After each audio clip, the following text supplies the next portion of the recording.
Cristina, bună dimineața! Bună dimineața! Dragi călători ai timpului și exploratorii necunoscutului, bine ați venit la o sesiune de investigație unde avem ca instrument hipnoza regresivă. Astăzi vom descoperi împreună câteva din tainele uitate și ascunse ale istoriei. Dacă simțiți că energia voastră are nevoie de un reset profund, să știți că vă putem oferi servicii de purificare energetică și ezoterică personalizate, atât prin sesiuni online, cât și prin fotografie. Astăzi, Cristina va intra în stare de hipnoză profundă, fără să cunoască subiectul investigației. Eu voi decide unde mergem, iar ea va descoperi totul în timp real. Așadar, relaxați-vă și pregătiți-vă pentru o călătorie transcendentă. Vă urăm o vizionare captivantă.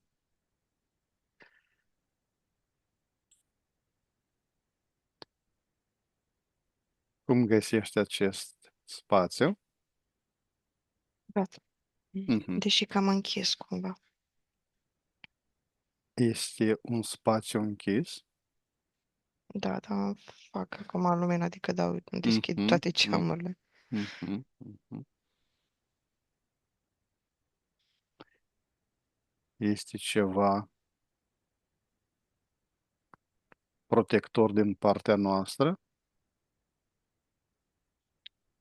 sau care Mm, este cauza spațiului închis? da, alimentările omenești. Ameninți umane, perspective.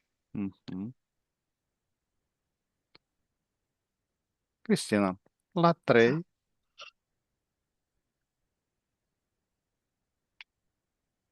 ba nu, rămâne aici. Asta este nivelul unde putem explora mai bine tema de astăzi. Așa, tema investigației noastre este despre hipnoza regresivă și influența sesiunilor, investigațiilor și influența sesiunilor de purificare asupra noastră și asupra celor care ascultă. Și prima mea întrebare este: ce amprentă energetică se imprimă în câmpul nostru subtil în timpul unei sesiuni de investigație?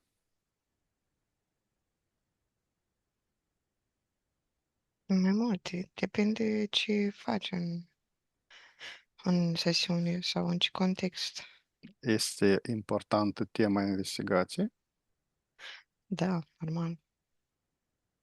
Da, Mhm, depinde cumva. În momentul în care te conectezi la ceva, aduce ceva într-un fel în câmpuri. Dar pe urmă, la sfârșitul sesiunii te deconectezi. Dacă este vorba de o mhm, sesiune de purificare și aduci elemente cum aduce parte subliminală de inteligență, frumusețe, aspectele pe care vrea ea să le aducă, atunci rămâne conectat la acele aspecte și le mhm. trimite și în mental și în fizic. Aspecte sau stări care Da. se mențin. Mhm, mhm. Minunat. Mai precizat că și oamenii care ascultă și aduc în câmpuri Mhm. informații și aspecte. Prin ei, prin noi, prin înțelegerea noastră, prin viziunea lor, prin experiența lor. Este important și pentru ei de a se deconecta la careva aspecte din sesiune. Înainte, da, de exemplu, ca să poți să o asculte sau să o perceapă cum trebuie, trebuie să-și facă și ei un fel de curățare, nu care avea nevoie cineva de o curățare în sensul că nimeni nu este murdar, ci Mhm, pur și simplu o setare, să fie mhm. deschisă, perceapă, să vadă, să aibă o anumită intenție, cum se ia acea informație.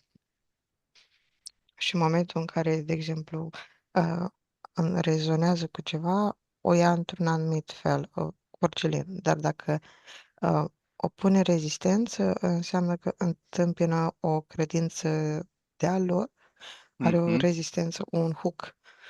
Și atunci este maleată, modelată de aceea credință, informația. Cum se resimte în corpul nostru fizic, pe termen lung, lucrul cu traumele și purificările altora? Noi doi și echipe, Mhm.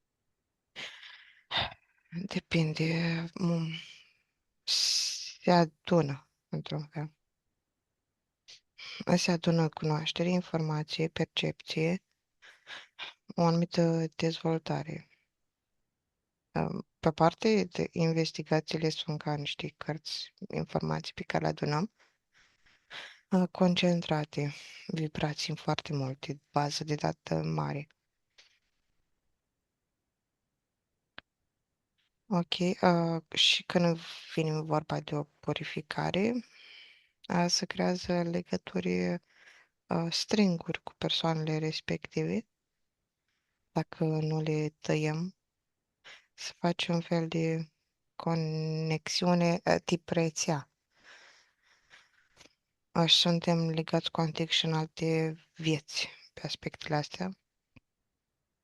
Ele ca informații există și o să se refacă numai dacă ștergi linia sau acele evenimente, dacă le anulezi, nu or să mai fie, dar în rest se refac periodic în funcție de intenții, știi cum apelăm la cunoașterea respectivă.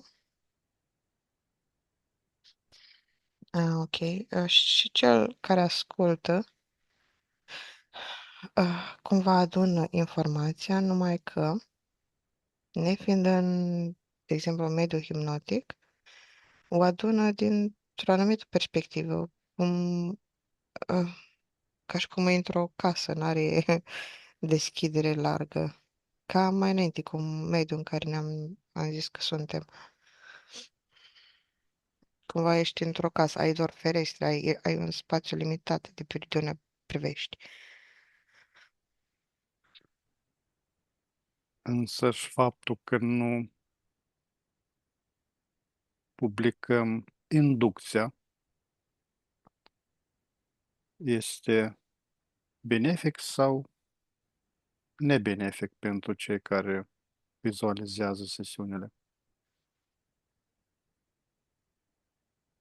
Nu e benefic. Mhm. Inducție. 72% ar fi benefic și pentru ei. Mhm. Dar care o ascultă, în sensul că cel care vrea într-adevăr să o asculte, intră, e Într-o stare călit de și el. Da, percepție mai da, mai mare. profundă. Așa.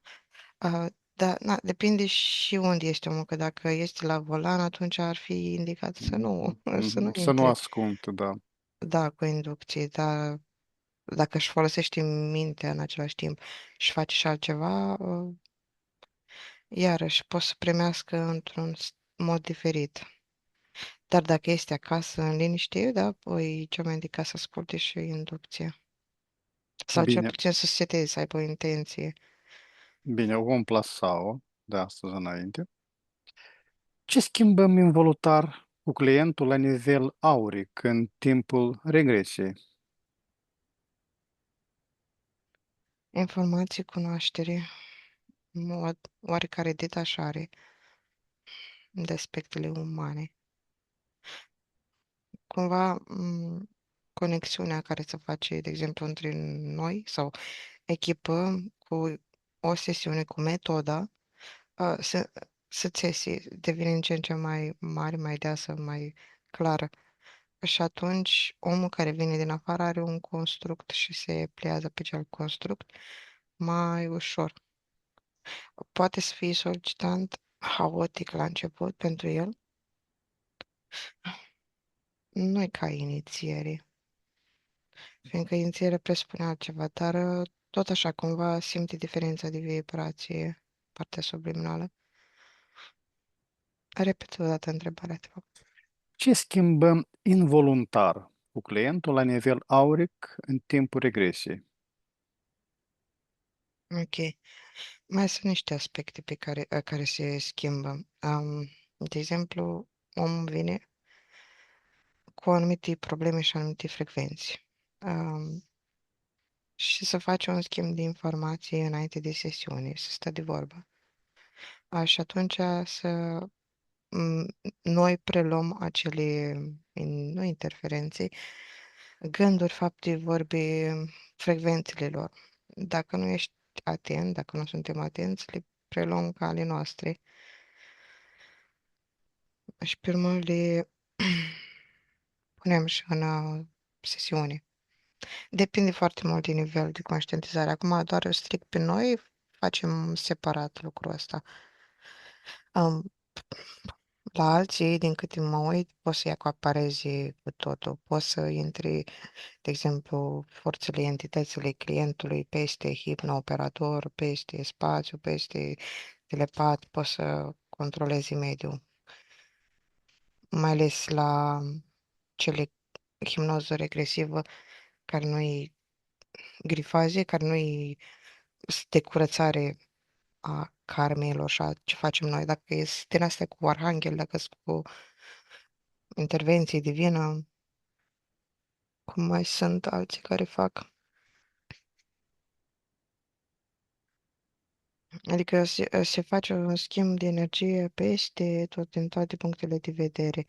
Dar noi, de exemplu, din cauza că avem deja constructul, țesătura făcută bine, se face un fel de filtrare, uh, ca și cum intri la carantină, nu ca la carantină, știi, Mhm. te curăț prin acea ușă prin care treci.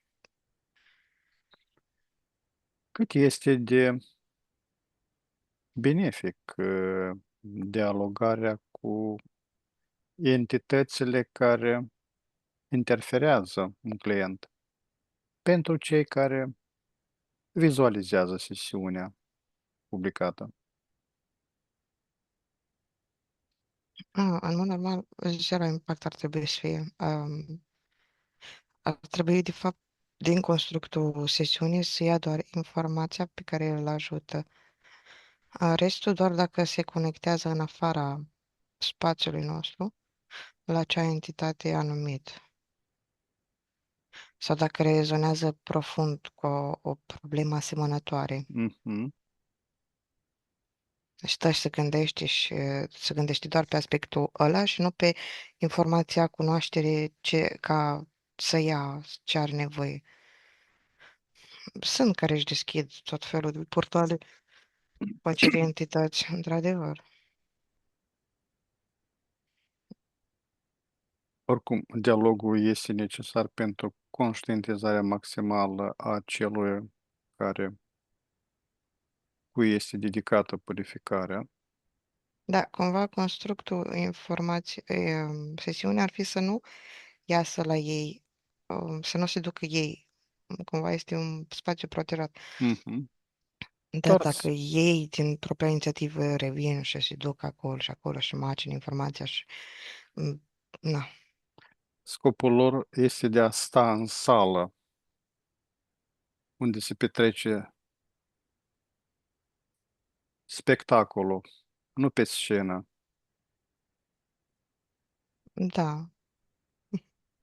Dar dacă au, pe de o parte, dacă au nevoie de interferența asta într-un anumit fel, fiindcă au nevoie de o anumită cunoaștere, conștientizare, um, ei își realizează, pot să-și realizeze propria putere să o decreezi imediat.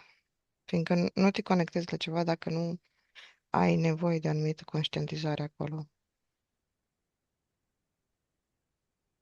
Trece pur și simplu pe lângă tine. Când publicăm o sesiune pe YouTube, ce fel de curent subtil se creează între noi și ascultători?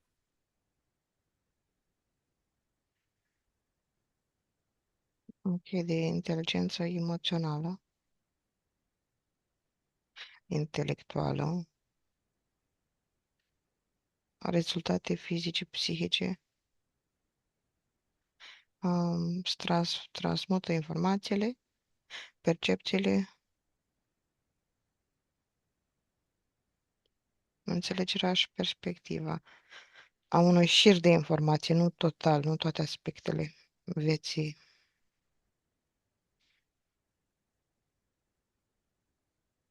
Mai repet o dată întrebarea?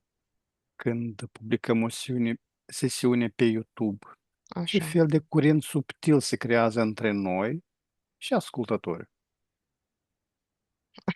Știi că notificările astea pe care, dacă au subscribe și notificări, ei în energetic sunt anunțați că s-au publicat o altă sesiune.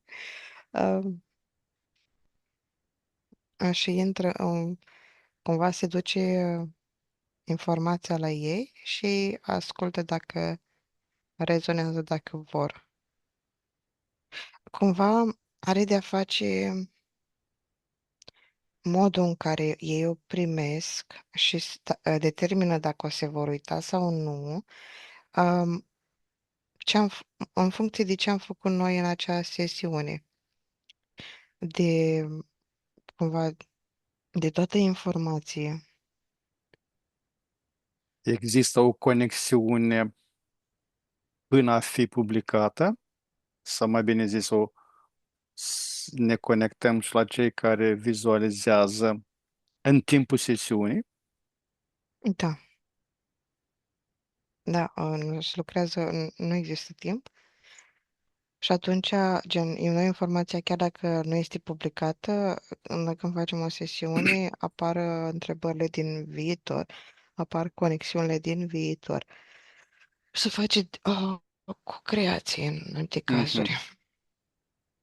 Se aud foarte clar gândurile lor de când ascultă sau revolta sau percepțiile lor. Sau mai sunt care cumva ridică mâna și mai spun și ei câte ceva, într-un fel, trimit și ei informația. Schimbările în protocoale care le efectuez periodic în cele care sunt pregătite pentru a fi efectuate sunt datorită acestor întrebări ale Da, lor. pe parte, da, mai 58%. Mhm. E clar. Există o oboseală a sufletului specifică acestei munci și dacă da, cum se poate restaura? Partea jumătate, da, este oboseală. Fiindcă, în mod cuantic, omul când transmite o informație, o transmite cu foarte multe lucruri nefiltrată, cu toate percepțiile lui, așa ca câteodată bombe neplăcute. Și atunci apar foarte multe intervenții. Dacă noi lăsăm să intervină foarte mult, atunci o să fim obosiți. Dacă nu lăsăm să intervină și să mergem după flow-ul nostru, atunci nu vom fi 70% liberi cumva, știi? Cum modifică simpla ascultare a unei sesiuni înregistrate informația pe care aceasta o poartă?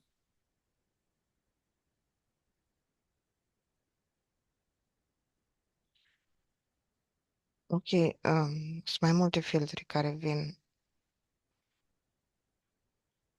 și să înțelegi. Cumva, dacă ar fi să spun în felul următor, aș spune așa, că o informație primită dintr-o sesiune ar fi valabilă, de exemplu, 10 ani și lucrează în subtil pe tot atâta. Deși, bine, în anumite cazuri lucrăm pentru totdeauna pe acea linie, pe acele aspecte.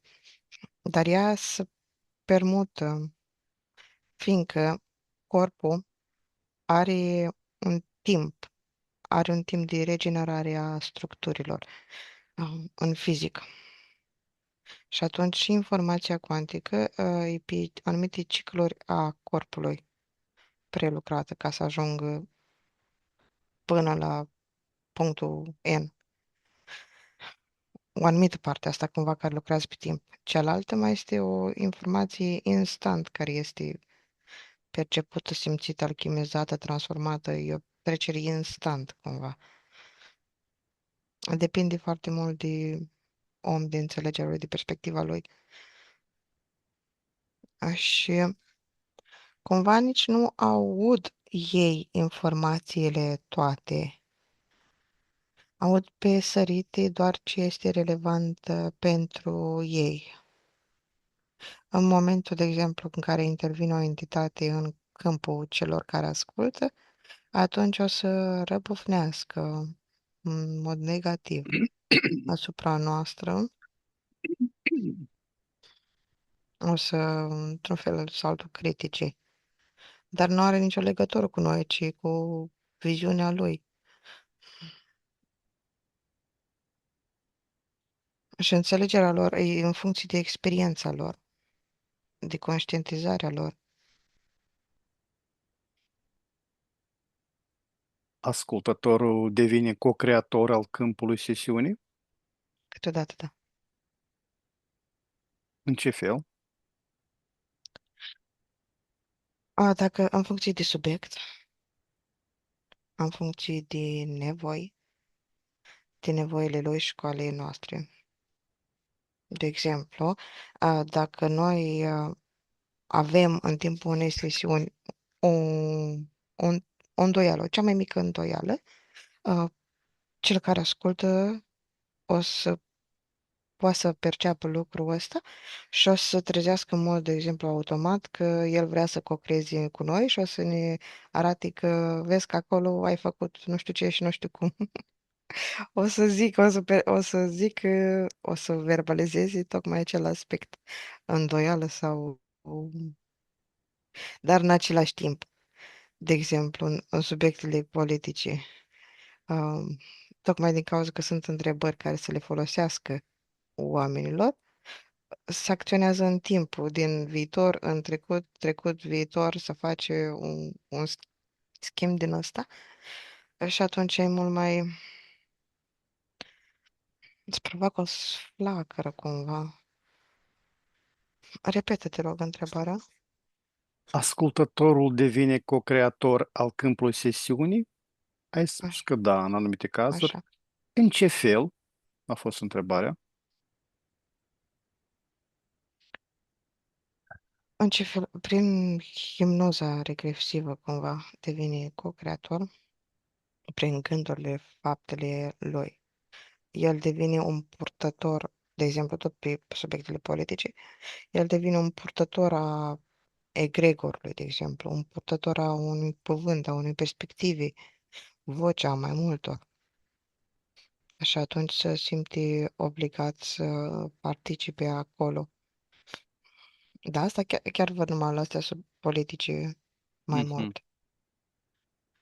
Fiindcă îi prins din fizic, îi cumva în proporție de cât de fizic este el prins în acele egregoare și aspecte. Cumva de asta, pe de-o parte, sunt vizualizări mai multe la acele sesiuni, din cauza că sunt oamenii prinși în fizic. O sesiune are mai mult succes dacă omul este prins în fizic. Rezonează cu mai mulți din cauza că au probleme nerezolvate acolo. Sunt nevoi mai multe. Adică cu cât e un subiect mai metafizic, cu atât o să fie vizualizări mai puține din cauza că sunt foarte puțini care se conectează pe acele aspecte. Și devine o co-creație în momentul în care îs prins în fizic acele aspecte.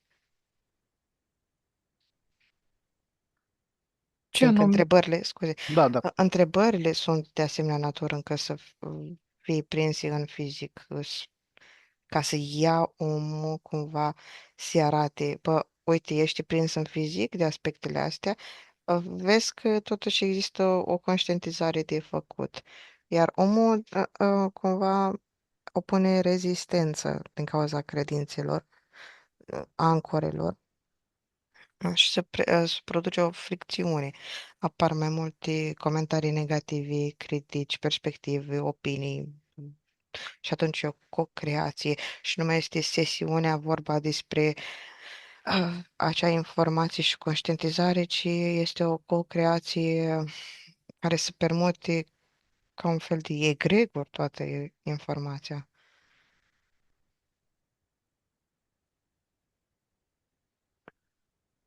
Ce anume primește un ascultător dincolo de cuvinte, din spațiu dintre sunete?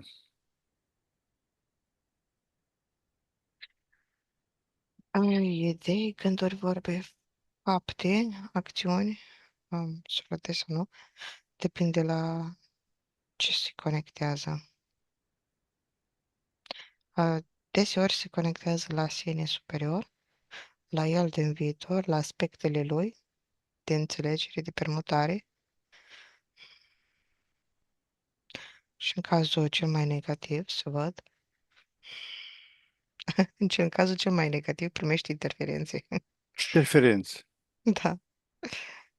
De exemplu, în astea politice, oamenii când gândesc lucruri asupra sesiunii, Clara o creează și ne pune un fel de tag sau își pune lui un fel de tag, un hook pe, de exemplu, ia sesiunea și zice, bă, voi sunteți de latura stângă-dreaptă, voi sunteți, țineți cu ăla, ne categorisește și atunci apare acel label și cumva vine și interferențele asupra sesiunii de la acele labeluri, categorii. De la frecvențele generate. Da,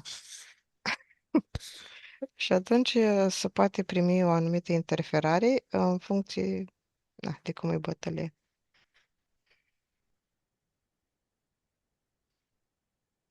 Suntem într-un fel sau altul polarizați, chiar în sesiunile cu o tematică politică față Da, de un, de? suntem și noi oameni, nu?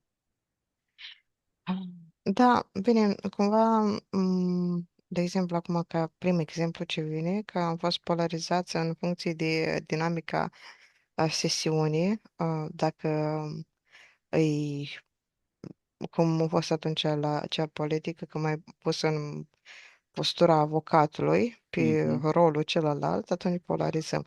Dar nu se întâmplă, de exemplu, noi foarte mult, foarte des lucrul ăsta, fiindcă noi intrăm în contradicții cu aspectele ei, suntem armonizați și mergem cam pe aceeași direcție.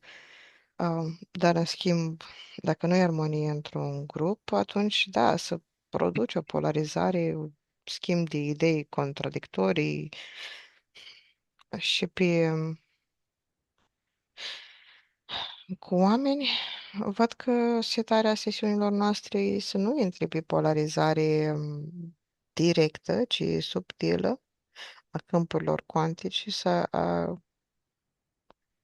accepte într-un fel narațiunea, a, fără să producă scântei, cumva dinăuntru în afară, ca o floare care crește dintr-o sămânță, se deschide. Și vine sub formă de miros, de percepții. Nu e ceva trântit, luat așa ca un bulgăre de zăpadă și trântit în fața omului ca să polarizeze. Scopul nostru de a arăta subtilul. Da, da. Că dacă am, de exemplu, dacă noi am spune că tu ești divină, tu așa, tu faci nu știu ce, dacă noi am schimbat efectiv, schimbăm vorba noastră, am creat foarte multă polarizare în om. Contradicție. Ceea ce e de alții este foarte preferat, fiindcă așa atrag vizualizări și atrag mai mulți oameni. Contradicție. Cu cât e un om prins dacă noi l-am murdări, am atrage mai mult. Am face gălăgie cumva.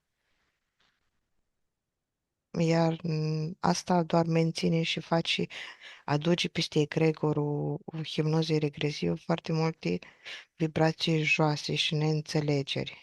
Nu aduce claritate, aduce opacitate. întărire a programelor negative. Ce face o judecată negativă asupra capacității ascultătorului de a primi revelația? Ce face cum? O judecată negativă Mm. asupra capacității ascultătorului de a primi relevația. Păi o bună parte după ce are cumva sentimentul negativ, nu este primit din informație. Nu este primit, dar e ok, fiindcă nu este primit. Adică fizic se simte cam așa. În, în sesiune, omul se oprește și zice că nu. Sau e ceva diferit. Și apoi Clara se concentrează la percepția lui și nu mai ascultă cumva mai departe, prin urmare nu este primit. Dar pe de o parte este bine, tocmai din cauza că acolo s-a oprit într-un fel lumina, informația și se va petrece în timp o permutare. Chiar dacă omul nu realizează că trimite, de exemplu, prin gândirea lui, prin acel aspect negativ, lucruri nefavorabile nouă, lui în timp o să-i producă o alchimizare a structurilor, fiindcă acolo are întrebarea și în primă fază reacția naturală e să ne trântească nouă una și pe urmă el să-și vadă de treabă.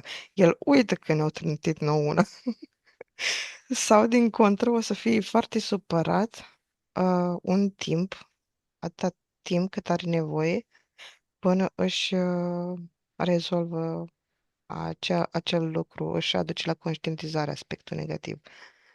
La oricare întrebare va primi răspunsul, mai devreme sau mai târziu. Da, exact. Și după aia o să primească și șirul de informații pe care el nu a putut să-l primească. O să primească tot. Cum se reflectă în câmpul nostru energetic onda de critică sau respingerea muncii noastre?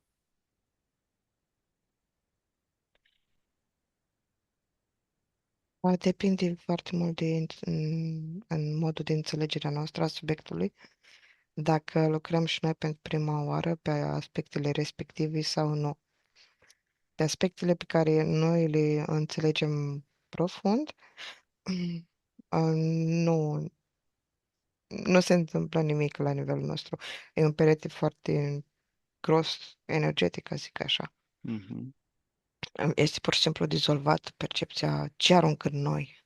Dar dacă este un aspect pe care și noi abia îl învățăm, atunci, pentru prima fază, vine energetic și ne acaparează. În funcție de, iarăși, înțelegere, poate să dureze o secundă sau trei, câteva zile, luni și ani.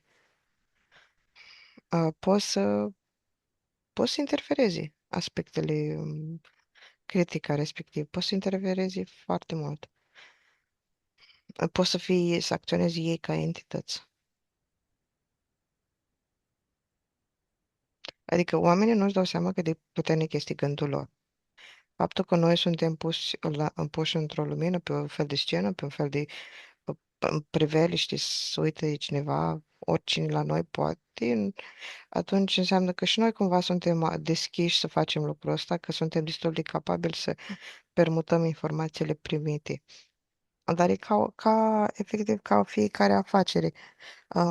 E stadii ale noastre, etape ale noastre, prin care trebuie să trecem cu conștientizări, ca să nu fim interferați. Că și de exemplu, o afacere nouă, un chioșc, un non-stop deschis pe stradă, poate să aibă succes sau nu în funcție de gândurile trecătorilor. Poți zic că, bă, ce l-a pus pe ăsta aici, chioșcul ăsta fix aici în cale, mă deranjează, îmi întrerupe drumul, sau din contră poți zic că vai ce bine că o deschis aici un magazin, era nevoie, chiar căutam. În funcție de critică se schimbă informația și ei nu-și dau seama că per total adaugă prin critica lor și echivalabil la orice, uh, un gând în egregor sau să conectează la un egregor îl face mai puțin puternic sau mai puternic în funcție de energia lor. Unii energizează, unii este gândul. Ei schimbă realitatea totală a Matrixului, a realităților, a noastră. E o co-creație. Dar sunt din motive foarte egoiste în lucrurile astea. Sunt din cauza că în fizic sunt prinși în anumite concepte. Adică dacă îmi folosește mie, atunci o să energizez cu înțelegerea mea un lucru. Dacă nu, aruncă nașpa. Noroi. Lucruri, da. Există un strat subtil în care judecata celuilalt te poate contamina intenția pură? Numai dacă îi dai spațiu. Dacă îi dai, de exemplu, um, tu ești verticală în toate ale tale, nu te lași corupt, nu, nu, nu. Dar dacă zicem că din raportul pe care l-ai, compasiune, milă, o reușit 1% să schimbi percepția, atunci acel 1% îți ia energia, se comportă ca o interferență. Cum o putem dizolva? Aducem conștientizarea acolo și gen determinăm ca pe viitor să nu facem acel ceva. Sau să facem, dar fără să fim prinși emoțional, de obicei prin emoții. Fringi, acuri. Ce forță interioară se activizează în noi când simțim că suntem judecați și cum o putem transmuta?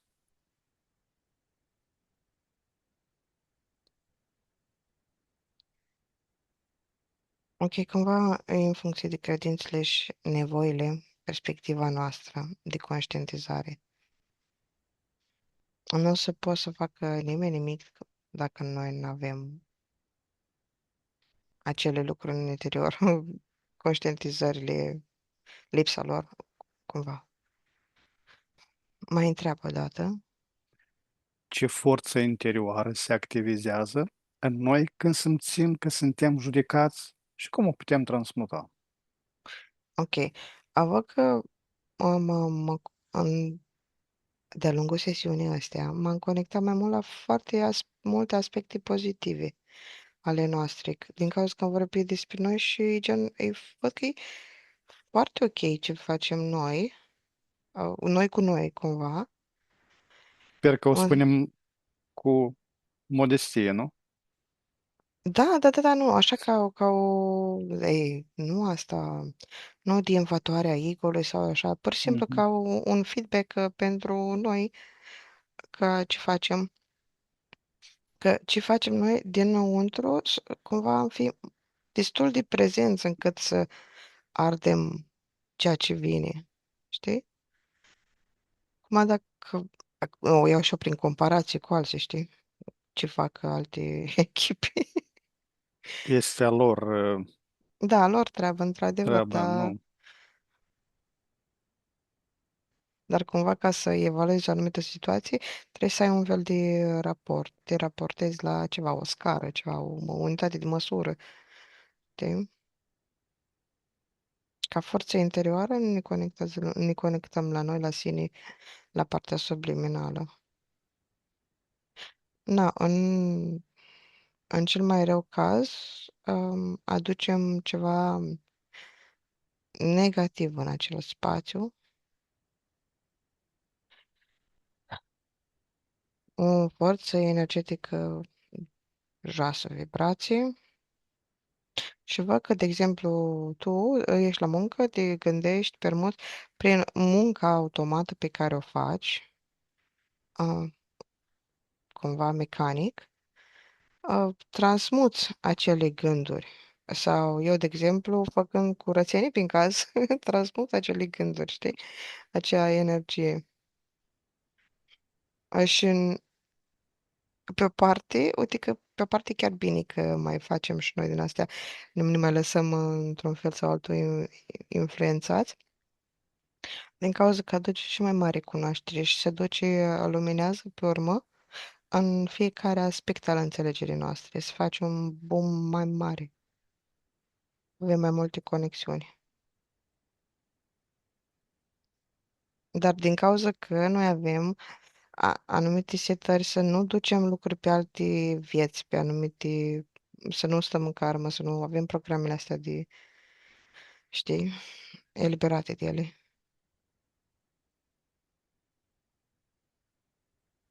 Ne-am întâlnit cu cei care ne ascultă pe YouTube în alte planuri de existență?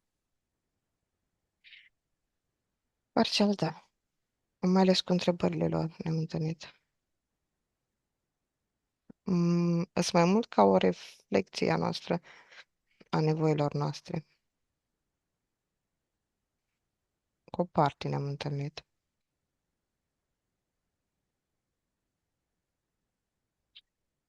Ce legături karmice sau contracte sufletești susțin comunitatea prin aceste sesiuni?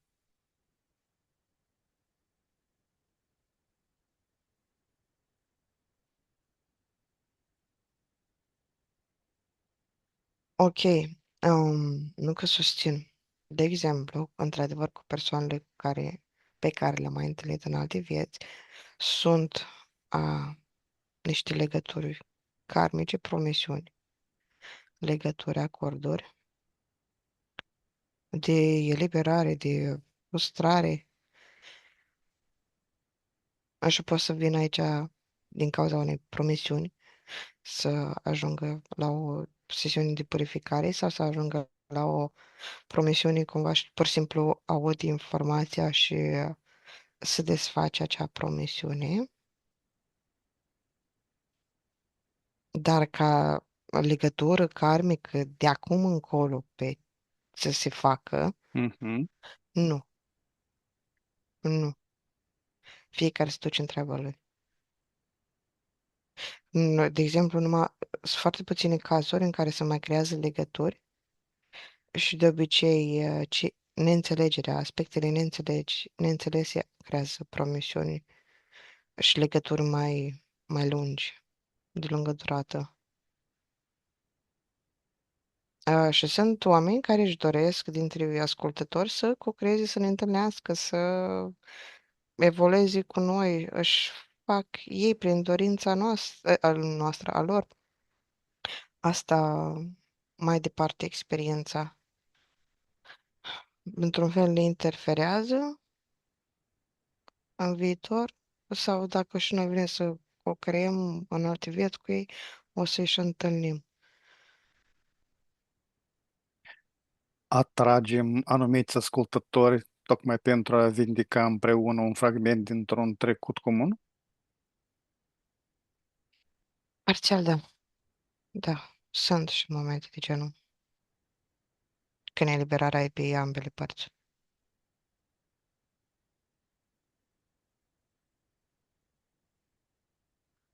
Cum putem noi, după o sesiune profundă, să ne curățăm fără a pierde înțelepciunea extrasă,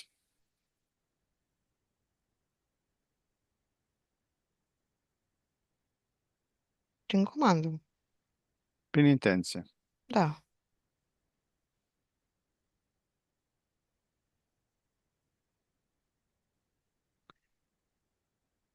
Care este ritmul optim pentru a integra înțelesurile înainte de a trece la următoarea lucrare?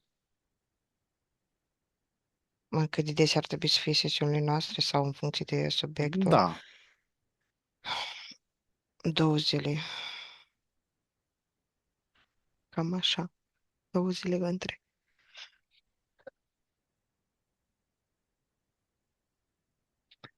Ce ar trebui să facă un ascultător pentru nu a lua o informație ca o povară, ci ca pe un ferment al propriei treziri?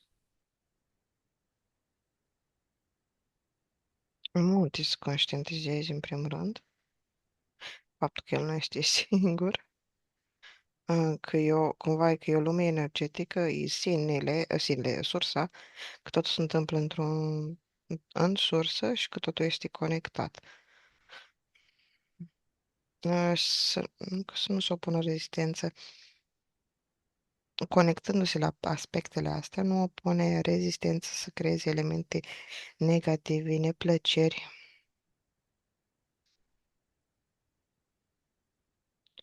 Ce ar trebui să facă este să asculte cumva bine informația, a, să nu se lase oprit de aspectele lumești, de limbaj. Dacă are o oprire cumva asupra limbajului, asupra cuvintelor, asupra unor lucruri pe care nu le înțelege sau are o anumită repulsie sau orice, se oprește asupra unui aspect, cumva dintr-o atitudine de, bă, trebuie să însemne ceva, trebuie să existe o cauză, ceva aici, să o analizeze ca pe ceva ce vrea să o deschidă, nu să-l închidă. O problemă are și 5 rezolvări, ceva de genul, minim. Sau un aspect nu-ți vine în față, decât dacă ar fi ceva aici de săpat.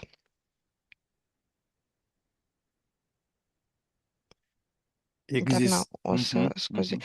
o să reacționez în funcție de programele lui. Cei care judecă pe alții o să judece pe alții, cei care o să înțeleagă pe alții. Sunt foarte multe aspecte la care trebuie lucrat fiecare. Fiindcă sunt și care ascultă sesiuni doar ca să fure informații, sunt și care postează pe urmă ceva ca o certitudine absolută, ca pe, pur și simplu, din tot contextul, extrage doar o propoziție și îl pune acolo.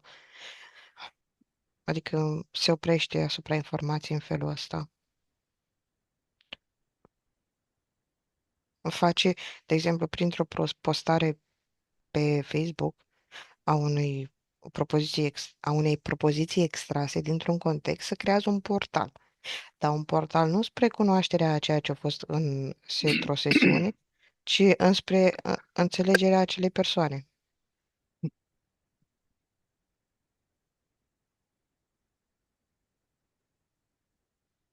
Există un mod de a oferi chei de integrare odată cu publicarea sesiunii, care să rămână invizibile ochiului profan?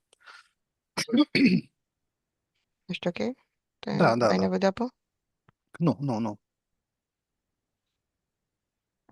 Da, da, program. Putem pune prin intenție program.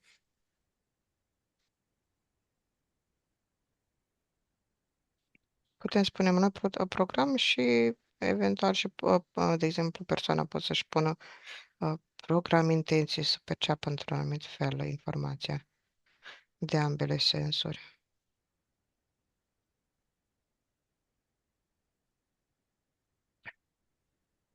Ce este hipnoza regresivă, privită ca un organism viu într-un câmp mai vast de conștiință? Metodă per,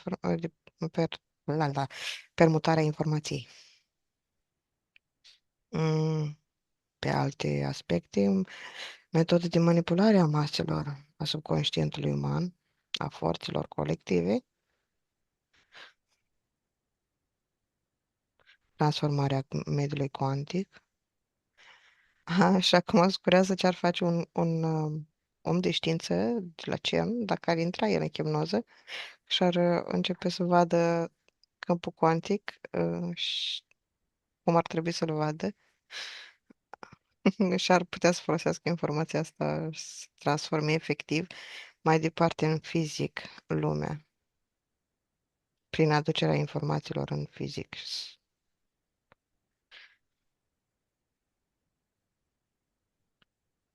Sunt foarte multe.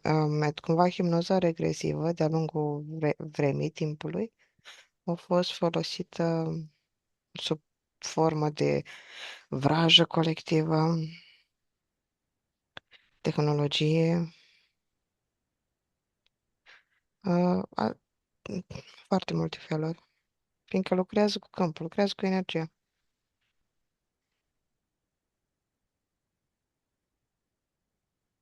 O facem și noi, manipulăm. Manipulare în sens de a gestiona, gen iei de energie de aici, o duci în stânga, o duci în dreapta, o întorci pe partea aia să Mhm. vezi ce este acolo, trage de un fir, vedem unde e legat. Ai, pf, O rotim pentru conștientizare, nu? da. Uh, Noi vorbim acum de noi, fiindcă Mhm, așa, mhm, mhm. că sunt și alții care bagă programe colective în masă prin hipnoză regresivă. Plătesc anumiți hipnooperatori să facă o anumită treabă murdară, ca și politicieni, ca și o sursă de venit extra, ca și cercetători. Sunt mulți. Și în domeniul hipnozei regresive, omul care ascultă ar trebui să aibă un anumit discernământ.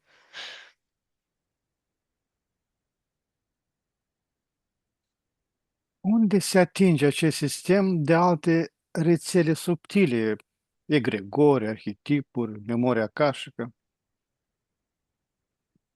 Cum? Deci, unde? Unde se atinge acest sistem cu alte rețele subtile? Ah.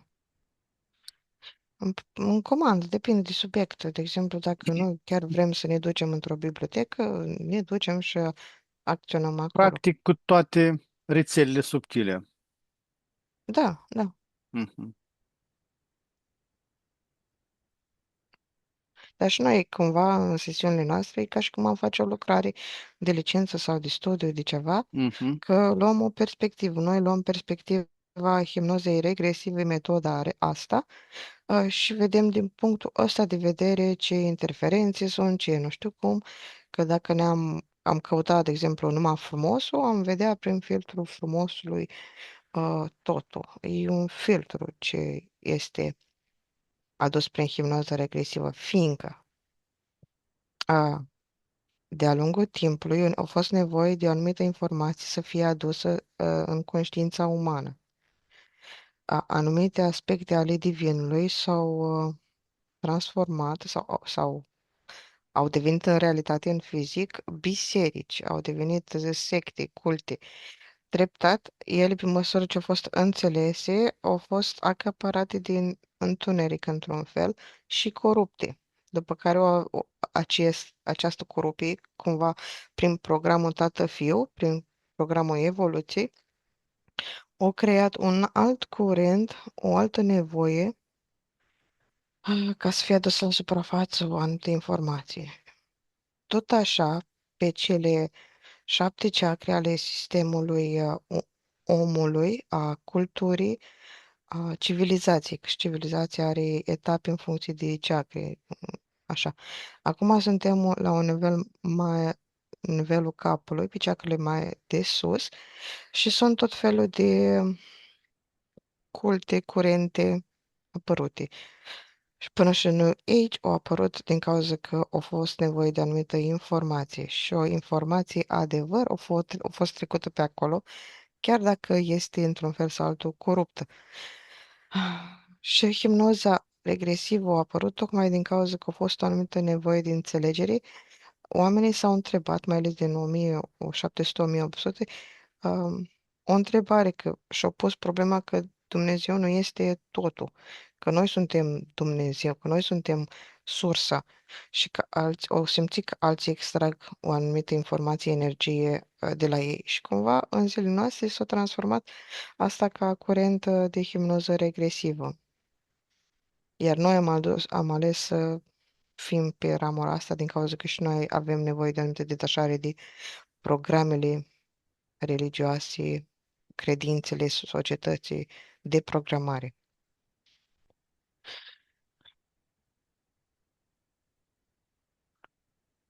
Cum respiră acest sistem? Inspiră materie primă a suferinței și expiră eliberare? De programare. Expiră. Da, în sens că ia un element și îl deprogramează, îl dezbracă la ființa originală. Ești gata să experimentezi cum ești tu, ca parte subliminală, fără credințe, fără alea. La asta te referai sau am răspuns? Da, da, Ok. da, da. Ce preț plătim când privim hipnoza regresivă, dar ca pe o tehnică și nu ca pe o ființă cu care colaborăm? Nu colaborăm cu nicio ființă. Nu, nu, nu. Ok, tu zici ca o energie, ca așa. Da. Um, ok. Prețul, în primul rând, fizic, numerarul, da, are o anumită valoare. Plătești acea energie, cumva schimbul de energie, fiindcă co-creația înseamnă un schimb de energie și la noi îi plătești fizic. Dacă ar fi o entitate, da, te duci la o frezerie, de exemplu, plătești și fizic, dar plătești, îți fură și din energie și îți fură și din programe, îți interferează. La noi, de exemplu, este doar plata numerară, să se face schimbul energetic, de eliberare, cumva de deprogramare a aspectelor ce tu ai nevoie sau cu conștientizare, poți să numești. Acum să știi că chiar e foarte important în funcție de ce echipă. Fiindcă sunt echipe care, într-adevăr, au în spate entități. Nu. Mai pune-te, rog, o dată întrebarea. Ce preț plătim când privim hipnoza regresivă doar ca pe o tehnică și nu ca pe o ființă cu care colaborăm? Aha, așa, ok.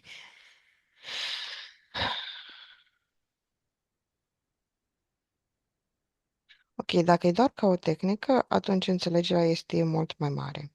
Fiindcă tu realizezi că totul este în sursă și fiecare aspect este câte o reprezentare a unui adevăr, a unei fațete. Și că adevărul se află peste tot. Și nu te oprești, limitezi, îți iei adevărul doar dintr-o sursă.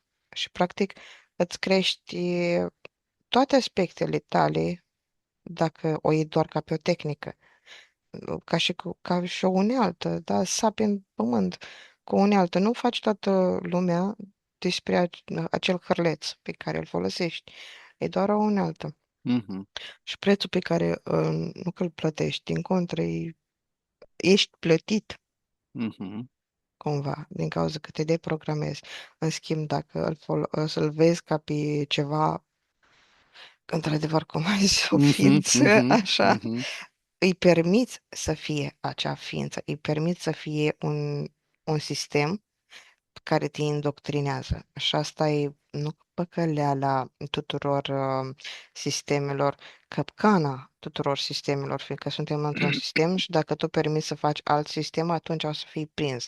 Dai din lac în puț.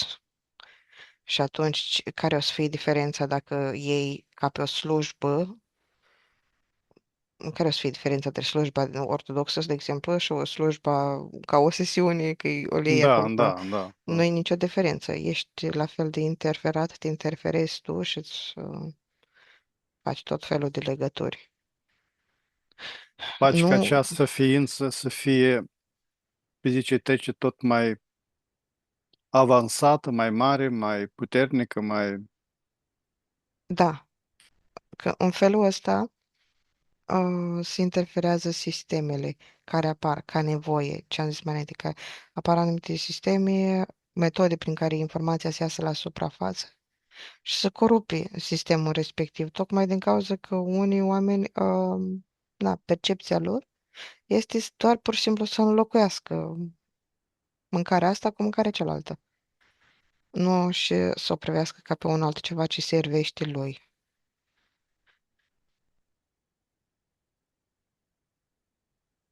Îi lasă cumva, cedează puterea, nu își dă seama că el este sursa primordială, că el poate ia informația, să folosească tehnicile de acolo, o predă.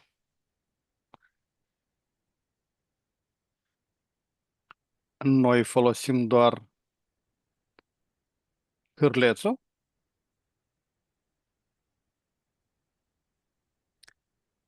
spun Ca ce? simbolic, Da, ca da, da. instrument. Nu. Adică dacă noi în timpul sesiunilor folosim doar Da, sesiunea, da. doar Doar, hipnoza. doar instrument, ca instrument. Câteodată, da. Cumva în micro, uh, pe anumite segmente pe care nu le înțelegem, și noi am avut tendința de a înlocui mâncarea. Cumva, acele momente de la începutul carierei, când cumva până te detașezi, până capezi o anumită, un anumit discernământ Mhm, mhm. spiritual, înlocuiești tu un aspect cu altul, de exemplu, un cult cu altul. E un fel de escapism spiritual, fugă, în funcție de nevoi, cu cât traumele, cumva. Și nu că bănuiesc, că amândoi cunoaștem persoane care s-au oprit la un anumit nivel, tocmai din cauza că nu au depășit acele traume, acele nevoi, au înlocuit pur și simplu hrana. Nu, și dacă reușești să treci, atunci devine unealtă, cumva trambulină de acum ca să te înalți, să te liberezi, dar nu sunt tocmai bune cuvintele astea, fiindcă tu de fapt nu ești încătușat de nimic. Conștientizezi că nu ești încătușat de nimic. Nu te liberezi, te liberezi de programe, practic. Punem acest hârleț are tendința la noi să se transforme într-un plug. Într-un plug. Da, da, da, ne asumăm mai mult decât putem duce la un moment Da, dat. da, bine. Câteodată, da, câteodată parcă ne luăm misiunea de a descoperi secretele Universului și pentru toți. Când, da, ne transformăm în tractoare de acum. Ce inteligență orchestrează destrămarea unei credințe limită în timpul regresiei? Repetă, te rog. Ce inteligență orchestrează destrămarea unei credințe limită în timpul regresiei? Inteligența e energia ta. Mhm. Nu, e personală, fiecăruia. Energia fiecăruia. El acționează cu propria sa energie, conștientizare. Dar cum putem distinge între o credință care se dizolvă organic și una pe care o forțăm să cadă?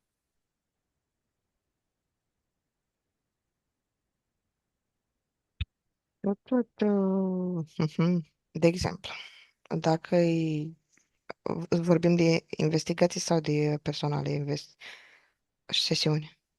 Mm, hai să fie personală. Ok, personale, ceva mai forțat ar fi în cazul în care vrei pe altul să se schimbe. Faci sesiunea pentru altul. Um, informația o să fie trimisă și o să fie lucrată de către acea persoană, fiindcă în sesiune se lucrează, da, indiferent, partea subliminală, ea e mai mult decât dispus de obicei să lucreze pentru ea și pentru celălalt, că are o iubire foarte mare față de toate aspectele în altă înțelegere, dar persoana de obicei care vine să schimbe pe altul are de fapt nevoie de acea permutare, de acea înțelegere. Ea trebuie să elibereze, îl elibereze pe ăla din spațiul ei. cumva. Așa ar fi forțată într-un fel sau altul, dar forțată nu din perspectiva noastră, ci din perspectiva omului care vine. Mhm. Cumva că îl forțează, dar bine că nu îl forțează, fiindcă partea subliminală am zis cu ce face.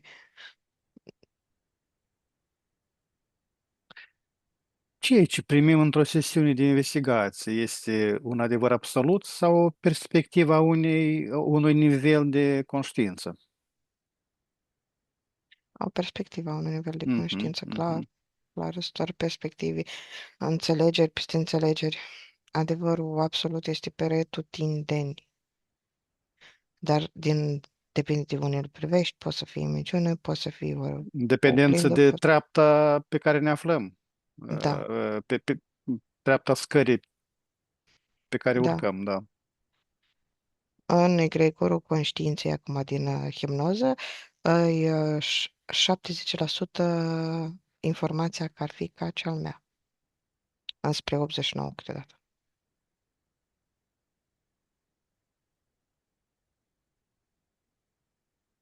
Este un program colectiv indus.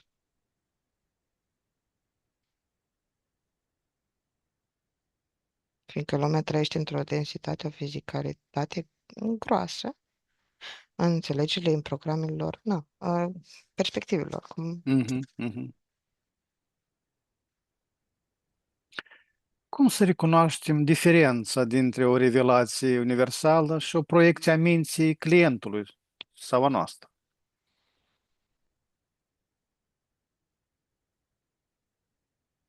în ce situație în sesiunea de hipnoză. Mhm. Depinde de ce ești. Depinde dacă ești telepat, hipnooperator și Mhm. ascultător. Telepatul n-ar trebui să aibă mintea în sesiune.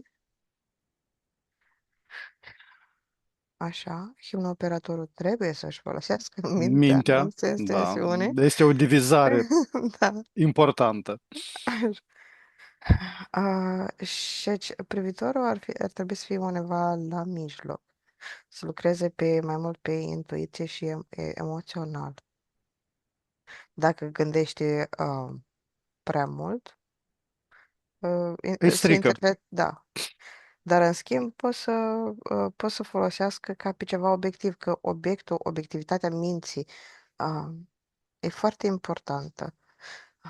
Da, să-și fie critic, nu critic, observatorul ei. M-am oprit la acest aspect. Am o repulsie, ceva care o resping. De ce am acest? Nu că să arate cu degetul, ăla a spus cu tare, ăla a spus altceva. Nu, nu e vorba despre asta. Pur și simplu, la tine ai un anumit blocaj, conștientizezi, folosești mintea să lucrezi pentru tine, nu în defavoarea ta. Mhm, mhm. Mai repet o dată, informația, întrebarea. Cum să recunoaștem diferența dintre o revelație universală și o proiecție a minții clientului sau a noastră?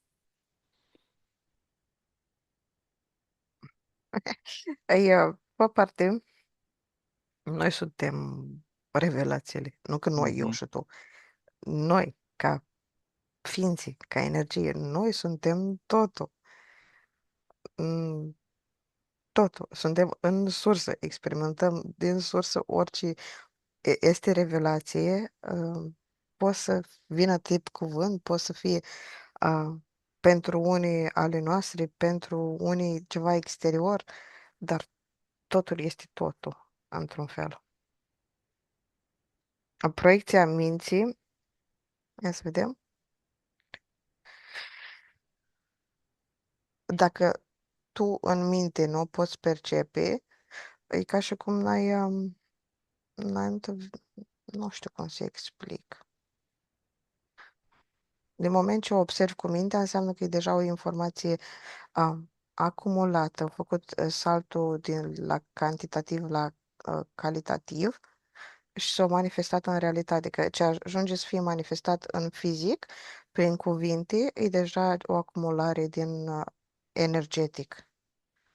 E trece printr-o poartă și e automat, e cumva transcrisă cu limbaj, cu înțelegere, cu perspective.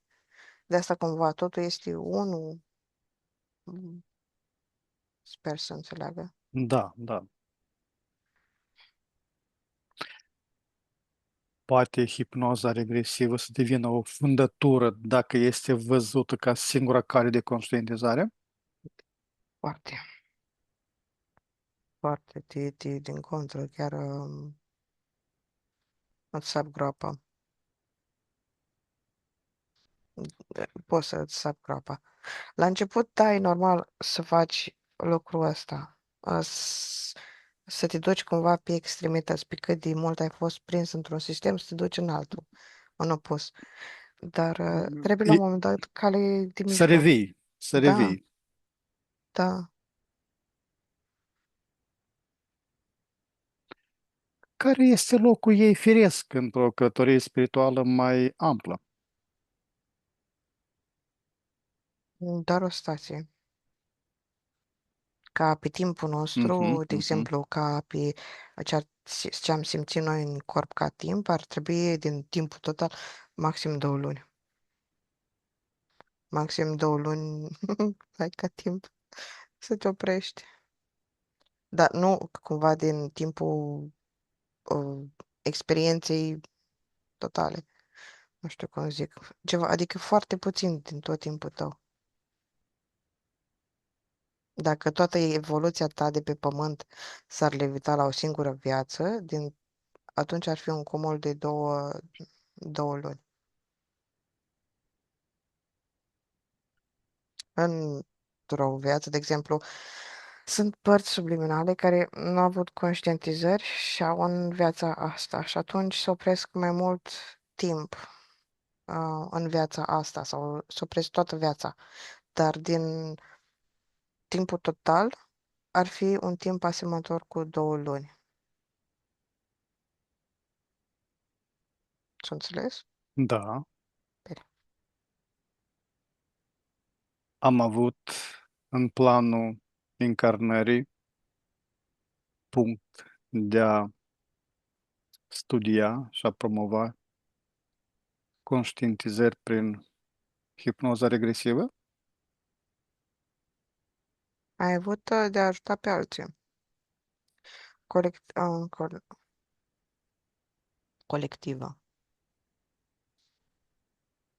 Cumva de a face un fel de pătură energetică de ridicare a conștiinței umane. Este loc și de predare a... Predare, transformare, da. Mhm, bine.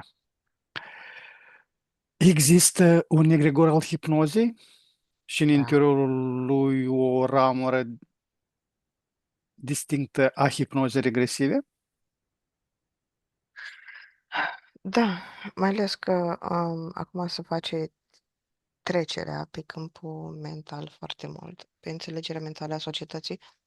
E, e o tehnică necesară și folosită. Se lucrează foarte mult cu undele cerebrale, cu transformarea minții, alchimizarea prin minte. De la Tesla încoace e foarte intens. Aspectul ăsta este un egregor foarte mare, format nu numai din noi, ci din toate aspectele, cumva, mentale, alchimizare mentală, de cumva creere a realității. Creere, că creezi realitatea. Asta cumva e legat de egregor. Mhm. Și este și egregorul hipnozei regresive. Mm. Suntem inițiați în acest egregor prin simpla practică sau există o chemare subtilă de care am fost conștienți?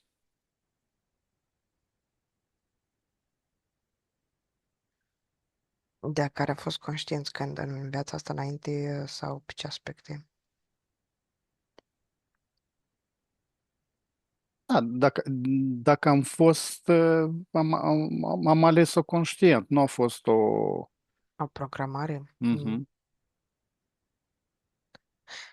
Parțial. Parțial. Parțial. De Și, exemplu, la și. unii, nu la noi doi, dar la unii, de exemplu, e gen, au pur și simplu, înainte de a intra aici în contract sau de a intra în viața asta, depinde dacă o intra liber sau nu, o simplă propoziție scrisă de exemplu, de programare de la Biserica Ortodoxă. O detașare de o anumită credință. Și atunci în viața asta se poate manifesta ca o conexiune cu hipnoza regresivă. Sau alții mai sunt trimiși de alții maestri, mai du-te și tu pe la constelații, pe la Mhm, hipnoze mhm. și se trezesc că după un lung proces spiritual ajung la hipnoza regresivă tip calogero sau așa. Sunt și programate uh, da, în schimb, da, sunt foarte mulți programați să ajungă la psihologi. Este și egregorul, cumva, că de pe latura asta a psihologiei s-a dezvoltat hipnoza, cum o știm noi, uh, clasică. Și pe urmă s-au îmbinat cele două nevoi sufletești și psihice și s-a făcut cea ezoterică. Mm, ok, mai mult ca o programare. E ceva ca o nevoie acum umană, în masă.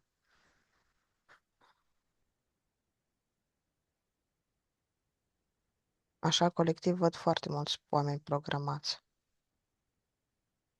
să transforme perspectiva colectivă. Se renunță la Dumnezeu antic, la Dumnezeu vechi și se creează un altul. Și este nevoie de tot procesul ăsta de hipnoză, de curente.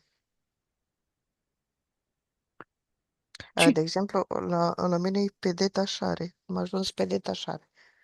A fost genul că vreau să plec din Matrix. Și la mine? De deprogramarea conștiinței colective, de permutarea informațiilor. Cumva, la un moment dat te-ai supărat și pe o entitate în altă viață, pe zeii ăștia, și ai promis că faci ceva să readuci. Fac praf și pulbere? Nu chiar așa, dar cumva să lasă că nu se ia atât de proști cum îi creezi, știi? Lasă că nu sunt atât de, știi, de negre lucrurile, le fac albe. Mai alimentezi emoția asta negativă? Mm, parțial, dar nu văd negativă, știi? Mhm, mhm. Ce ne leagă dincolo de memorie de persoanele cu care am studiat hipnoza împreună și cu care am conlucrat? Prietenie. Am lucru pe aspectele înalte, înțelegerea forțelor, alchimizare, respect, beatitudine, contemplare spirituală,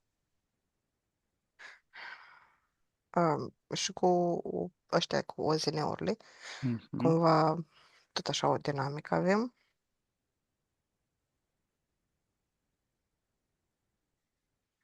Are legătura pe care doar noi o dorim să o aibă pe intenția noastră, fiindcă I- noi tot le curățăm, le așa, nu le menținem și se refac doar aspectele pozitive.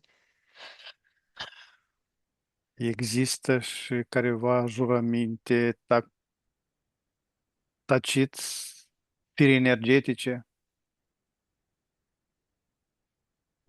Depinde, în Mhm. foarte multe lucruri, situații se fac. De exemplu, dacă o persoană descoperă hipnoza regresivă și e fascinată de persoana aia și tinde să proiecteze uh, mental faptul că de exemplu, un hipnoperator sau un anumit telepat, este reprezentarea înțelepciunii, a beatitudinii, un fel de Iisus. Mhm, Atunci, mhm. în acel timp, ea face lumi, creează lumi, dezvoltă tot felul de energii, scenarii, legături, karme, scoate tot, e o explozie acolo.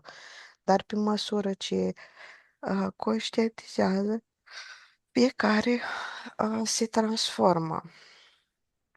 Dar, într-un fel, e o expandare a Universului și, într-un fel, o maturizare.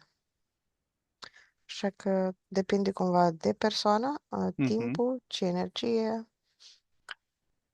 O să profit de această situație, de acest punct.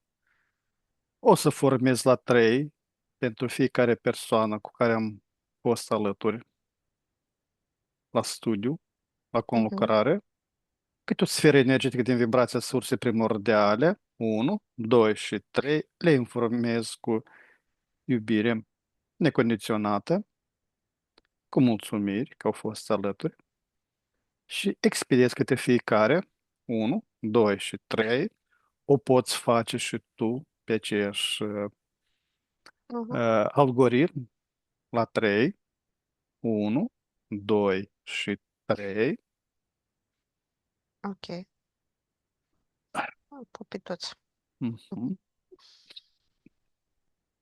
Cum ne putem hrăni din egregor fără a ne pierde autonomia sau fără a cădea în dogmatism?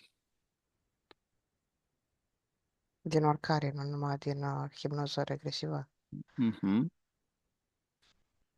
Oricum ești conectat la tot felul de grăgari peste zi. Tu ca om. O facem de mai multe ori în zi. Tot timpul. Conectări, deconectări, iarăși conectări, Da, iar deci permutația din instant se fac unii, în spațiul în care ne aflăm, teritoriu, copaci, necopaci, magazin, chitanții, scrii ceva, deci te conectezi la N egregoare și la N lucruri, numai că gen ce te este important. interferează, Mhm. ce te sugi de energie, e unde îți oprești tu energetic atenția, mai ales ca emoții, ca frici, ca aia Mhm. negative, neînțelegeri, conflict, acolo se duce. Că imediat se deconectează de egregor sau te conectezi la aspectele pozitive a acelui egregor. Ești la muncă, te conectezi la mai multe egregoare, la cel al muncii, a obiectului muncii, a relației, a sisteme peste sisteme. Noi ca și cum ce nu pricep oamenii că gen, mi-am făcut sesiune de curățare, deci am fost reinterferat.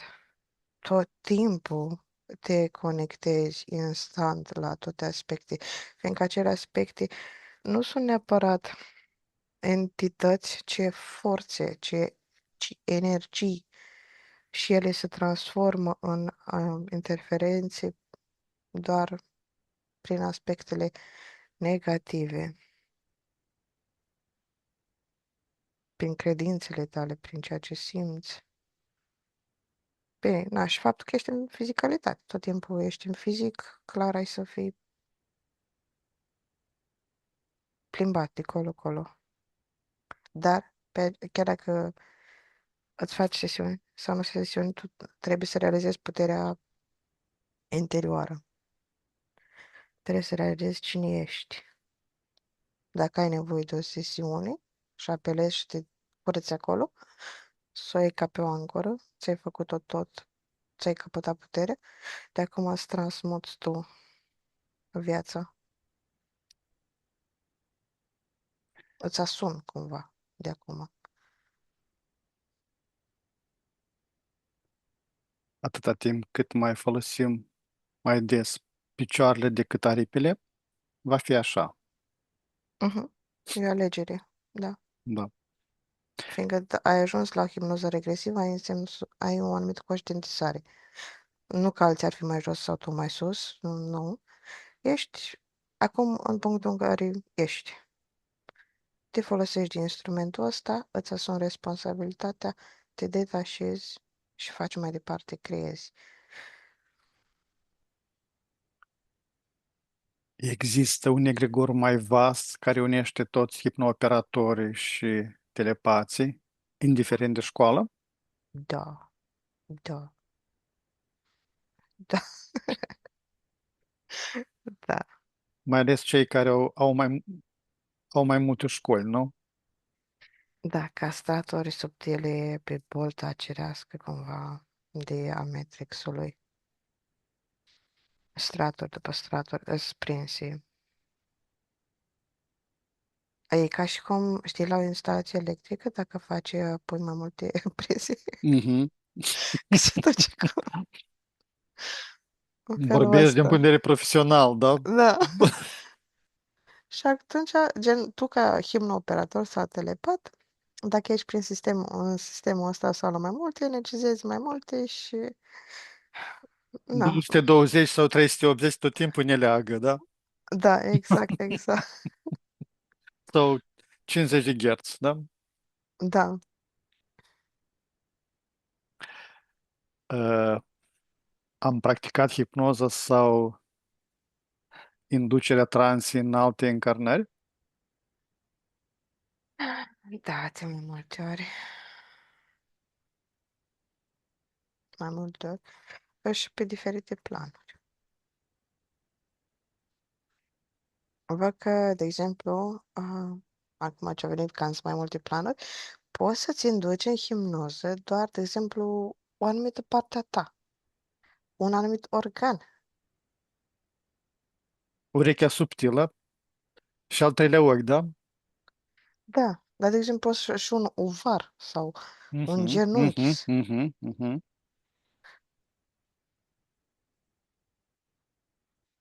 Interesant. Ce nume sau civilizație rezonează cu această memorie? La noi. Ah, la noi doi. La noi doi, da. Cred că Ok. nu se supere ceilalți colegi. Ok. China, Thailanda. Asta de lumea dinăuntru. Uh, este și Grecia. Și prin Antarctica. mm, nu, aproape cam peste tot. Pe unde... Am hoinărit. Da, da, da, da. Fiindcă fiecare sistem de credințe de acolo apela cumva la o transformare energetică, la un fel de hipnoză, de transformare prin unde, prin cântec, prin glas, prin peptănare, mângâiere, că e un fel de programare colectivă de permutare în orice sistem, în orice timp. Din ce nivel de maestrie veneam atunci și ce am adus cu noi ca zestre inconștientă, pe care încă trebuie să o uh, revedem, să o putem percepe, să o putem administra mai. Ok, de exemplu, în viețile în care noi am folosit lucrul ăsta, hipnoza regresivă, dar, de exemplu, am fost preoți sau am fost Mhm, mhm. subiecții altora, acolo, într-adevăr, era mai multă cunoaștere, dar din cauza că este un capăt de linie, și avem noi nevoie să realizăm, este să dăm la o parte a acelei credințe care sunt trimise din acea viață, din acea perioadă, să descătușăm, noi să trimitem de aici informația că se poate mai mult, știi? Să facă un schimb pe linii. Că, de exemplu, se poate interfera un hipnooperator sau un telepat în felul ăsta, dacă nu sunt conștienți, acționează ceilalți pe sensul invers. Mhm, mhm, Sau ajung să-ți creezi ție aici niște situații doar ca să înțeleagă ei acolo niște mhm, lucruri. mhm. Unde și are hipnoza izvorul primordial? Este un dar al unei semințe stelare sau o facultate nativă a conștiinței? Ok. Ca, ok, ca ceva ce mă duc foarte, foarte, foarte profund, ar fi ca Mhm, cântec de leagăn a forțelor primordiale, cumva. Asta ar fi un fel de cod de bază. După care văd că este folosit doar pe un anumit câmp mental de către Anunnaki, de către Imperiu. mhm, mhm. Uh, Dar pe alt, de exemplu, în funcție de pe ce câmp folosești, fiecare rasă are câte o variantă ce poate să fie considerată hipnoză. Dar pe mental ar fi Anunnaki. Fiecare mamă o folosește hipnoza pentru pruncul ei. Da, da, clar. Păi nu-l programează cu câte zice, cât se uită la el și când doarme. Deci Și dacă îi spune povestea înainte de a-l adormi, de a-l legăna, este o programare. da, dar nu contează atât de mult programarea ce îi spune în verbală, ci intenția ce îi Mhm, spune mhm. în energetic, ce simte pentru Scopul el. Da. inițial care și-l-a programat. Mhm, mhm. Care este relația dintre transa hipnotică și starea de telepatie naturală? Sunt ele două aripi ale aceiași păsări? Parțial, în hipnoza regresivă, cumva poți să acționezi ca per total, nu doar telepatic. Crezi, din cauza că și vezi, și auzi, și simți. Depinde de canalele tale, dar în principiu cu toate canalele trebuie să lucrezi și poți să lucrezi, transmuți telepatia, dar doar o parte de comunicare. Cumva, într-un anumit plan, poate să fie doar comunicare. În Mhm. alt plan, poate să fie intenție telepatică, poate să fie prelucrare. Um, Gen, poate să fie doar comunicare între parteneri. Înainte, cum era, de exemplu, că se armonizau soții de-a lungul unei vieți și atunci ajungeau să împartă un câmp mental și era telepatie între ei. Nevoile erau unite. Asta într-un anumit prag evoluțional. Dar, pe măsură ce înaintezi, se integrează și poți acționa ca și în hipnoză regresivă cu toate aspectele tale. Acea telepatie se evoluează în intenție, permutare, creație, dar Există. e Mhm, limitată și mhm. cumva și de avatar. Spune. Există o formă de hipnoză care nu necesită cuvinte. Da, Am, con- intenție. am cunoscut-o vreodată sau îmi dau seama că o Da, pe cunosc, câmpul de dar luptă. mhm. Da. Tu o cunoști? Ai cunoscut-o? Mhm, da. Vroiam să-ți dau informația.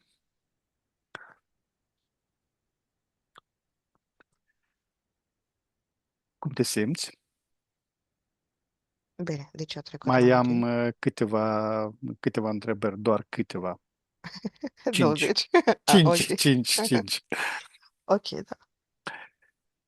Ce se întâmplă cu sufletul clientului când sesiunea lui devine publică? Multe. Este o expunere fragilă sau o frândă colectivă?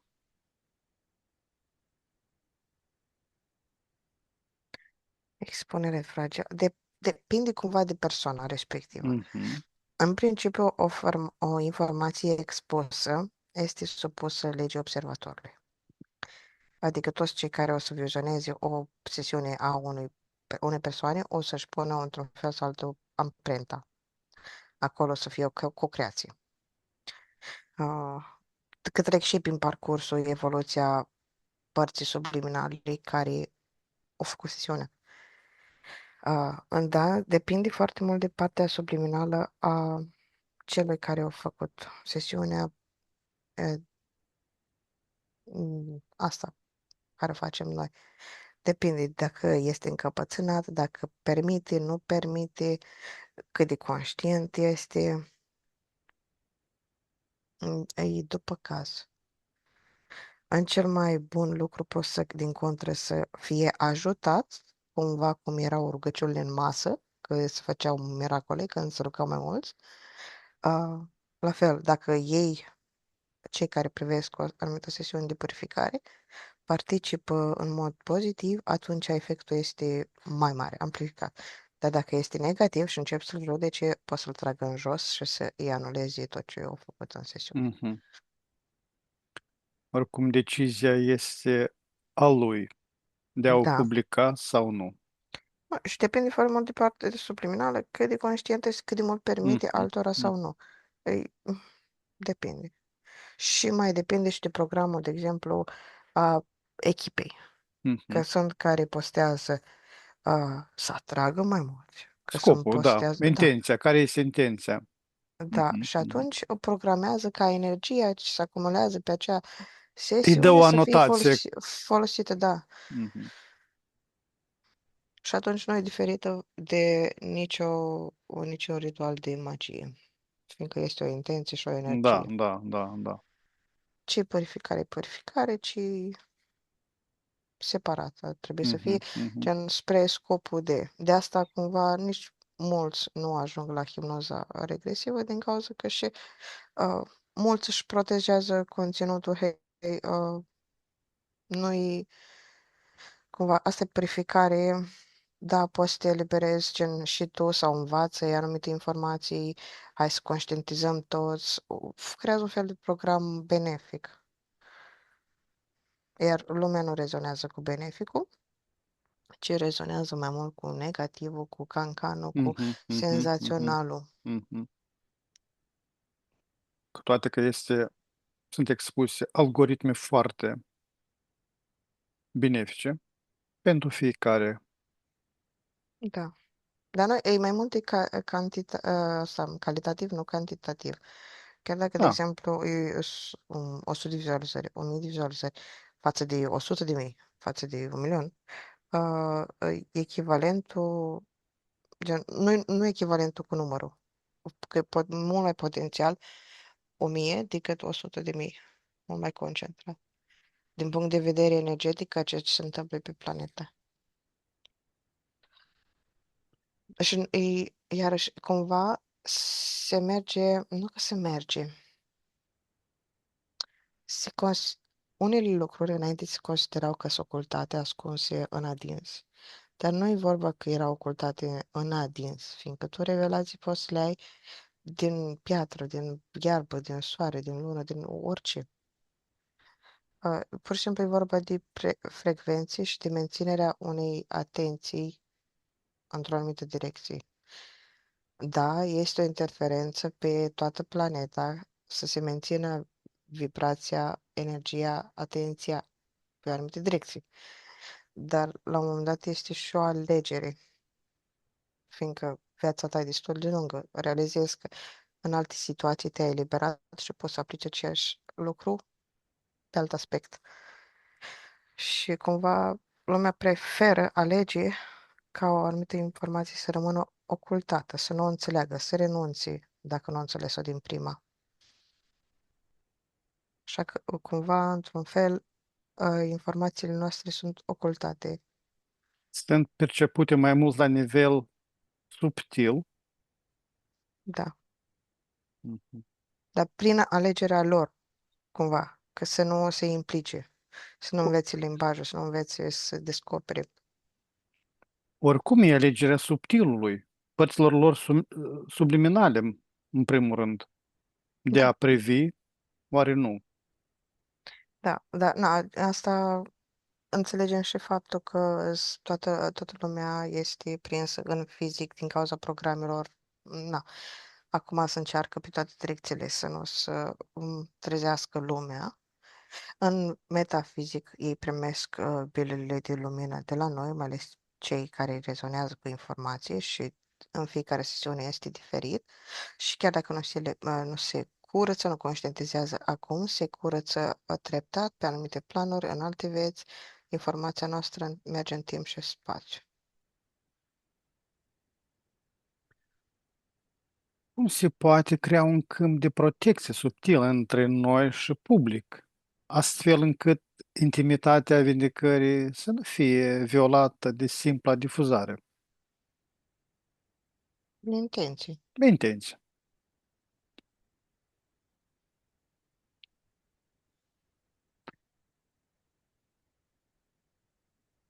Care este rolul vocii umane în hipnoză? Unda purtătoare de intenție, fir de legătură cu divinul sau o simplă cheie senzorială? Mm, metodă de codare. Portal, mai mult. Mm. Cumva ar fi și toate separat în funcție de caz, dar este limbaj, este purtătoare de codare. Ai, îți dă un șir de cod, că îți dă, da, deci când se face trecerea din energetic, de exemplu, din mediul la mine, de la mine către voi, este gura. Mhm, Este atunci un fel de portal, transmite și ce se întâmplă energetic, informația. Chiar dacă eu spun un singur cuvânt copac, de fapt nu se transmite doar un copac, se transmite toată noțiunea energetică din spatele acelui cuvânt, dar cum este văzut acum în sesiune, nodurile cuantice, așa, pe acea informație, încărcătura energetică. De asta revelațiile sunt la nivel subtil, din cauza că partea subliminală privește acele coduri. O simplă propoziție poate să însemne foarte mult. s-a schimbat vocea mea pe parcursul conlucrării noastre. Da, da, normal. Mhm, A fost modulată. mhm, mhm.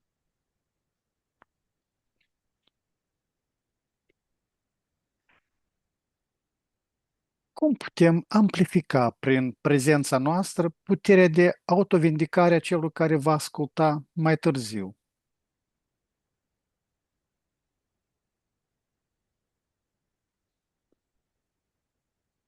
Vrei, prin prezența ta, să vindeci pe altul, ca să mă uit? Și Da, dacă e tocmai bine.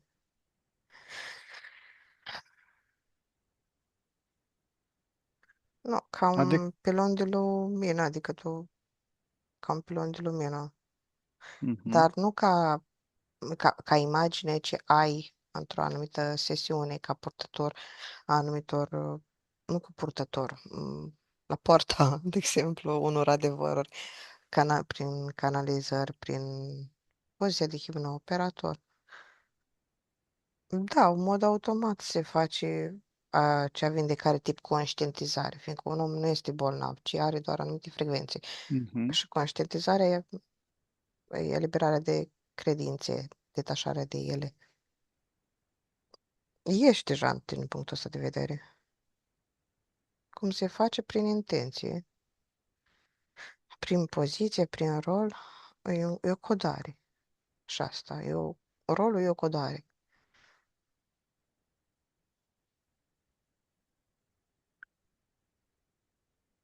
O să-ți spun o întrebare care deseori ne-o pun în comentarii cei care Mhm, ne vizualizează. mhm. Ai glasul liniștit, câteodată în sesiune,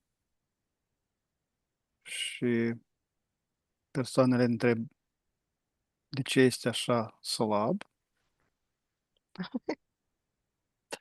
și da, eu am răspunsul, dar vreau să Sunt răspund. hipnoză. Este hipnoză. Trebuie de a ști. Nu, în Trebuie de sensul a că e ști. anumită, E un nu, ritm. Este un ritm deosebit de ritmul conștient. că undele creierului meu sunt diferite în momentul de față. E Sunt ca și cum sunt într-o apă, într-un alt câmp. Eu nu realizez ce spun pe gură, gen, tot timpul frecvențial, da, dar nu ca și cum am mintea și noțiunea să-mi dau seama cum se percepe din afară, cât de tare vorbesc. Uh, Ritmul respirației mele e diferit. Bine, contează foarte mult și cum mă bagi în hipnoză. O să Când mă adaug, relaxez, da, o să spun, adaug și eu, da.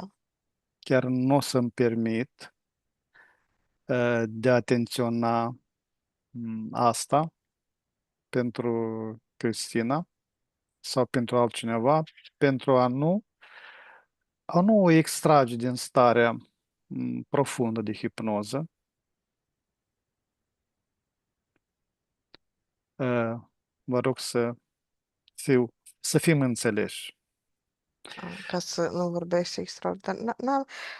Noi ne setăm la început, deci la noi, Mhm, noi pe o sesiune punem niște setări de bază. Și atunci dacă eu am setarea să fiu relaxată, corpul meu, de exemplu, acum dacă pot să mă pișc, să apăs tare, eu nu o să simt piurcătura aia. Că sunt relaxată, mi-ai băgat programul de mhm, relaxare. Și atunci setările de bază contează foarte mult. Câteodată, într-adevăr, trebuie să mai adăugăm câte o setare de să fiu clară, să vorbesc mai tare. Se pot adăuga, dar setările ideale ar fi ca să navighez în câmpul cuantic mhm. cu ușurință. Și cred eu o întrebare finală. Ce nu am întrebat și ar trebui să știm despre această lucrare duală, hipnoză și telepatie, pentru a acționa mai pur și a rămâne ancorați în iubire.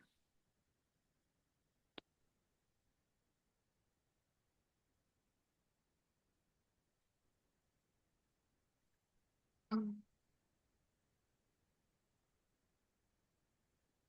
Nu, e ok din câte văd, adică nu este nimic ce ar trebui să vină din ceea ce nu vine deja. Fiecare sesiune aduce o nouă frecvență, o nouă informație în câmpul nostru. Cumva este un fir, un drum și vin în mod automat. Conștientizările. Rezonanță vibrațională.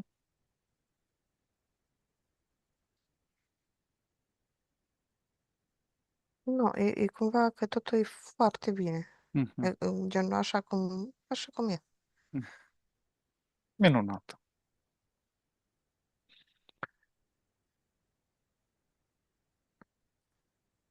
Partea ta subliminală vrea ceva să mai spună? Mă uitam acum, gen, asta a fost răspunsul pentru noi, dacă ar fi Mhm, încă, gen, pentru ei, mhm, răspunsul pentru cei care ascultă. Gen, ce ar putea să încerce e să facă, nu că meditații, să stea în aceleași stări, cel puțin asemănătoare ca o hipnoză în viața de zi cu zi, și le inducă să înțeleagă cât mai mult câmpul, cum se lucrează cu el, să se relaxeze ei, să destreseze ei, cumva să învețe mai mult în partea de simțire, un corp, în detașare energetică de anumite lucruri, o sensibilizare. Dar știi că mulți ne lasă pe noi? În sens că lasă să facă ei treaba. Și pentru noi. E. Își trimit așa câte noi energia asta. Lasă că ne spun ei. Lasă că ne spun ei. Nu facem noi. Noi ne Nu, vedem de ale nu, noastre și dragii noștri, este necesară o conlucrare comună, nu doar a noastră. e doar o stație. Hipnoza regresivă. Da, Cristina, am Da. ajuns la finele sesiunii. Acum, la 3, ne deconectăm de la toate canalele informaționale la care am fost conectați. Ne ștergem toate urmele și amprentele energetice de peste tot. 1, 2 și 3. Acum deschid un flux energetic din sursa primordială care va elimina toate rezidurile informaționale străine din câmpurile noastre și ne va energiza la maximum. 1, 2 și 3. Acum, pregătește să revii treptat în starea de veche, proaspătă și plină de energie, acolo de unde ai plecat. Număr de la 1 la 5, iar tu îi permiți minții să se trezească, clară și concentrată. 1. Simți cum conștiința începe să se lărgească. 2. Corpul tău devine mai ușor, mai prezent. 3. Auzul și senzațiile fizice se intensifică. 4. Gândurile tale sunt limpezi, ca după un somn odihnitor. Și 5. Deschizi ochii complet trează, cu o stare internă de calm și vitalitate, reîncărcată de posibilități.